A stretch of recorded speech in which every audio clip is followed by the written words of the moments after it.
सभी पत्रकार बंधुओं को नमस्कार। प्रधानमंत्री की डिग्री का मामला जब से सामने आया है, पूरी की पूरी भारतीय जनता पार्टी बौखला गई है। सारे मंत्री, सारे प्रवक्ता, सारी की सारी भारतीय जनता पार्टी अपने प्रधानमंत्री के फर्जी डिग्री को सही साबित करने में जुट गई है। और मैं इसको फर्जी डिग्री क्यों कह रहा हूं? इसलिए कह रहा हूं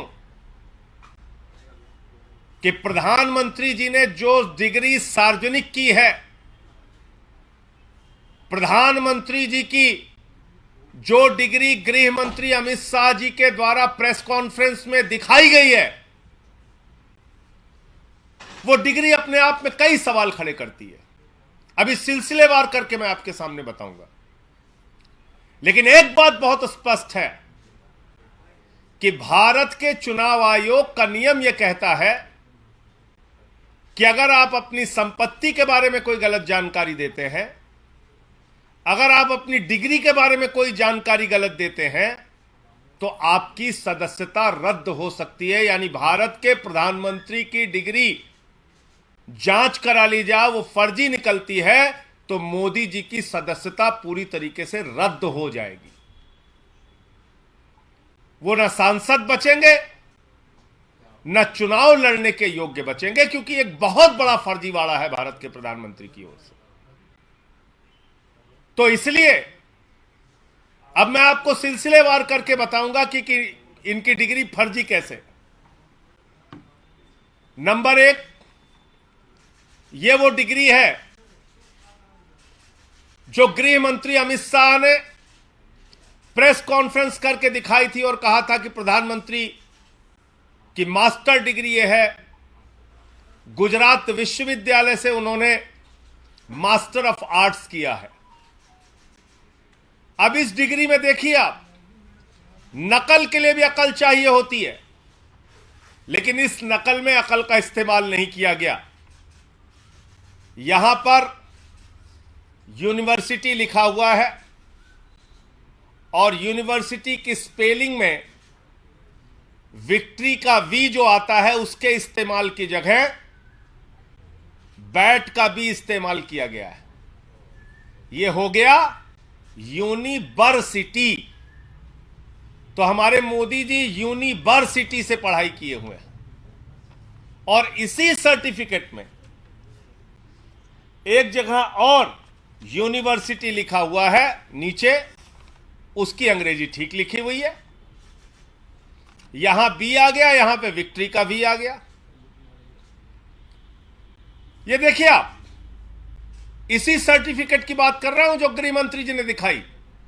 दूसरा, मास्टर ऑफ आर्ट्स जिस फॉन्ट के अंदर लिखा गया है, जिस फॉन्ट में, यानी कि जिस लिपि शैली में मास्टर ऑफ आर्ट्स लिखा गया है, इस लिपि शैली की शुरुआत 1992 में हुई है। यह फॉन्ट, यह लिपि शैली, मास्टर ऑफ आर्ट्स जिसमें लिखा गया है, यह लिपि शैली आई है, यह फॉन्ट आया है 1992 में। और प्रधानमंत्री जी का क्या दावा है कि उन्होंने 1983 में ही एमए पास कर लिया था। यह है दूसरा सवाल। अब तीसरा सवाल और सबसे बड़ा सवाल यह है प्रधानमंत्री जी का। मैं स्कूली शिक्षा गांव में किया और जैसा मैडम बता रही थी ना कि अपनी शिक्षा के कारण आदमी आगे नहीं बढ़ता, तो मेरी शिक्षा ही नहीं हुई।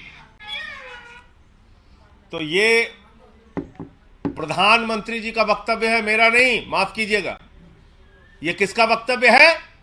भारत के प्रधानमंत्री आदरणीय नरेंद्र मोदी जी का वक्तव्य है, मुख्यमंत्री गुजरात बनने के बाद। आज मेरा सिर्फ एक सवाल है मीडिया के माध्यम से, और भारतीय जनता पार्टी के किसी भी नेता में अगर साहस और हिम्मत है तो जाकर प्रधानमंत्री जी से इस सवाल का जवाब पूछ के बता दीजिए। सवाल क्या है? 79 में और 78 में अगर बैचलर डिग्री दिल्ली विश्वविद्यालय से प्रधानमंत्री ने कर ली, 1983 में मास्टर ऑफ आर्ट्स की डिग्री गुजरात विश्वविद्यालय से कर ली, अगर आपकी 1989 में बीए की डिग्री हो गई, 1983 में एमए की डिग्री हो गई, तो भैया प्रधानमंत्री जी देश के सामने इस बात का खुलासा कर दीजिए कि फिर 2005-6 के दौरान या मुख्यमंत्री बनने के बाद का ये जब का भी भाषण है, आपने क्यों एक टीचर को संबोधित करते हुए कहा कि आपकी कोई शिक्षा दीक्षा नहीं है, स्कूली शिक्षा के आगे आप नहीं पढ़े। ये तो आपका बयान है, मेरा बयान नहीं है।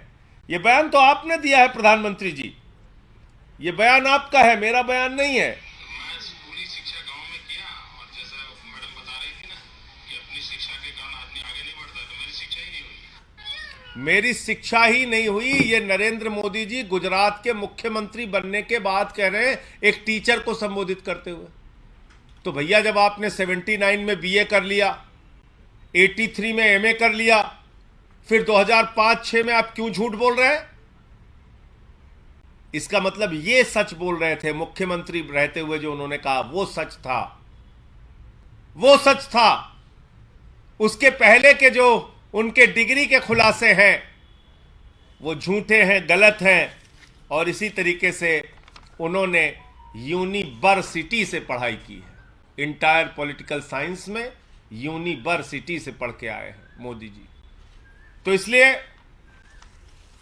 गुजरात हाई कोर्ट का जो फैसला आया वो अपने आप में बड़ा ही चौंकाने वाला है, हास्यास्पद है कि सीआईसी ने ऑर्डर दिया था डिग्री दिखाने के लिए, गुजरात का विश्वविद्यालय गया हाई कोर्ट में कि डिग्री ना दिखाई जाए, और गुजरात के हाई कोर्ट ने जुर्माना कर दिया अरविंद केजरीवाल जी के ऊपर, जिसका कोई लेना देना नहीं।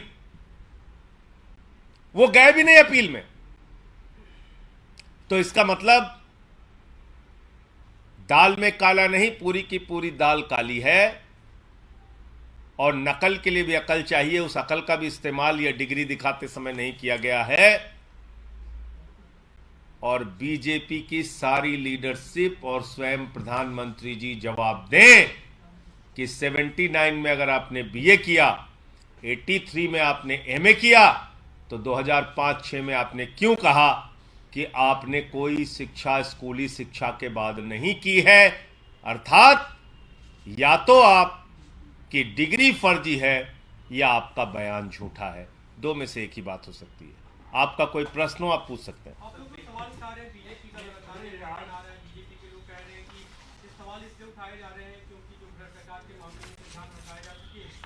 और देखिए, भ्रष्टाचार के मामले में क्या बोला जाए? भ्रष्टाचार तो मोदी जी के साथ आसमान में घूम रहा है। इस भ्रष्टाचार का जवाब कौन देगा? यह भ्रष्टाचार जो आसमान में घूम रहा है, अडानी वाला, जिसमें आराम से लेटे हुए हैं मोदी जी, कह रहे हैं लूट ले बेटा लूट ले, सारा हिंदुस्तान लूट ले। देखिए आप, ये तस्वीर भूल गए आप? ये अडानी की तस्वीर है। अपनी राजनीतिक सत्ता को बचाने के लिए नरेंद्र मोदी जी ने अडानी के माध्यम से अपनी आर्थिक सत्ता खड़ी की, और एक ही व्यक्ति को कोयला दे दिया, गैस दे दिया, बिजली दे दिया, पानी दे दिया, सड़क दे दिया, स्टील दे दिया, सीमेंट दे दिया, सीपोर्ट दे दिया, एयरपोर्ट दे दिया, आकाश से पाताल तक सब कुछ दे दिया, 2.5 लाख करोड़ का कर्जा दे दिया, 86,000 करोड़ का कर्जा माफ कर दिया। और उस अडानी ने क्या किया? 38 फर्जी कंपनियां दुनिया के तमाम देशों में अपने भाई के साथ मिलकर खोली। अकेले एक पते पे 6 कंपनी खोलकर मॉरिशस से 42,000 करोड़ रुपए अडानी की कंपनी में लगाया गया। ऐसे लाखों करोड़ रुपए का घोटाला और भ्रष्टाचार और काला धन अडानी की कंपनी में लगा है, जिसके हवाई जहाज में बैठकर भारत के प्रधानमंत्री घूमते हैं। आज तक इस घोटाले पर जेपीसी क्यों नहीं बनी? सारी की सारी पार्लियामेंट की पार्टियां एक स्वर में मांग कर रही हैं जेपीसी बनाओ, जांच तो कराओ, जांच नहीं कराते, क्योंकि घोटाले में भारत के प्रधानमंत्री और भारत की सरकार सर से पांव तक डूबी हुई है। यह है सच्चाई। और कोई प्रश्न हो आप लोगों का? धन्यवाद। गुजरात हाईकोर्ट के सामने आए जो 2002 के दंगे हुए जो मामले में जो रेप और मर्डर के आरोपी थे उन 26 लोगों को रिहा कर दिया गया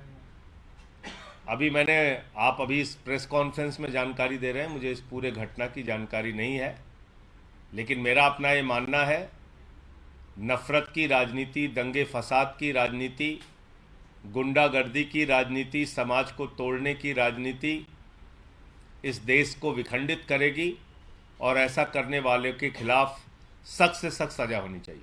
पश्चिम बंगाल और बिहार में कुछ जगह हिंसा हुई है। उस हिंसा की कुछ तस्वीरें हम लोगों ने देखी। पहली बात तो भगवान श्री राम की मर्यादा के विपरीत, उनका जो जीवन चरित्र था उसके विपरीत जाकर अगर हम रामनवमी के जुलूस में राष्ट्रपिता महात्मा गांधी के हत्यारे गोडसे की फोटो लेके घूमेंगे तो फिर ये बहुत बड़ा सवाल है हमारी व्यवस्था के ऊपर कि आखिर राष्ट्रपिता महात्मा गांधी के हत्यारे की तस्वीर का, गोडसे की तस्वीर का रामनवमी के जुलूस से क्या लेना देना है? क्या प्रभु श्री राम ने यही हमें सिखाया है? यही उनकी मर्यादा, यही उनका आदर्श है? रामचरितमानस से हमें यही शिक्षा मिलती है जो रामचरितमानस कहता है सब नर करहि परस्पर प्रीति, यानी कि सारे लोग आपस में प्रेम भाव से रहें। तो हम किस ओर बढ़ रहे हैं? क्या संदेश देना चाहते हैं?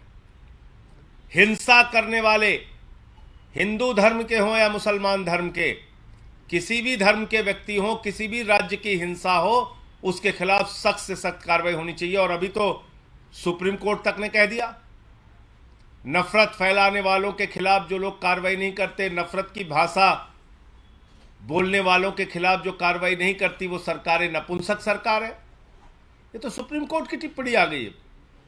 अब तो मोदी जी को और बीजेपी वालों को शर्म करनी चाहिए। नफरत की बुनियाद पे देश आगे नहीं बढ़ेगा, मोहब्बत की बुनियाद पे आगे बढ़ेगा।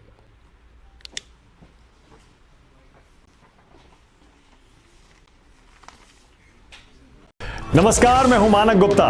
अगर आपको हमारा ये वीडियो पसंद आया हो तो इसे लाइक और शेयर जरूर करें, और हां, हमें सब्सक्राइब और फॉलो करना ना भूलें ताकि आप देश और दुनिया की कोई खबर मिस ना करें। तो जुड़े रहिए हमारे साथ और देखते रहिए News 24।